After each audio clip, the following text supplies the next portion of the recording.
শাকিব খানের প্রিয়তম সিনেমায় কাস্ট করে রাতারাতি তারকা বনে গেছেন ভারতীয় অভিনেত্রী ইদিকা পাল।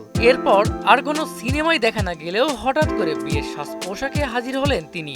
সামাজিক যোগাযোগ মাধ্যমে সেসব ছবি দিয়ে ভক্তদের বেশ চমকে দিলেন এই নায়িকা। তাহলে কি সত্যি বিয়ের পিঁড়িতে বসতে যাচ্ছেন তিনি? টালিপাড়ার এক পাপারজি অ্যাকাউন্ট থেকে ব্রাইডাল লুকে ইদিকার দেখা মিলল। এত সাজ কেন? প্রশ্ন রাখতেই নায়িকার জবাব, আমার বিয়ে। এরপর বরের নাম জানতে চাওয়া হলে ইদিকা বলেন শিব। তবে কনফিউশন দূর করতে জানিয়েছিলেন শিব মানে মহাদেব। হ্যাঁ, শিব মহাদেব। নিছক মজা করতে নিজের বিয়ের কথা বলেছেন ইদিকা।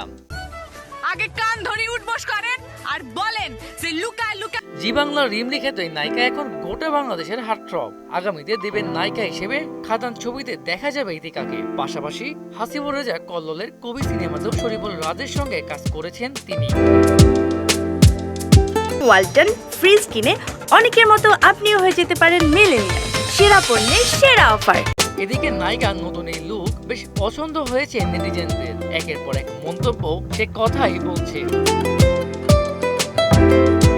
অভিনয় জীবনে নিজের গ্ল্যামার দিয়ে দর্শকদের মুগ্ধ করলেও বাস্তব জীবনে পুরোপুরি সিঙ্গেল বাংলাদেশি প্রিয়তমা। ইদিকার জীবনে নাকি প্রেম নেই। প্রেম করার মতো এখন পর্যন্ত কাউকে খুঁজে পাননি তিনি। মেজবা রহমান, মোহনা ডিজিটাল।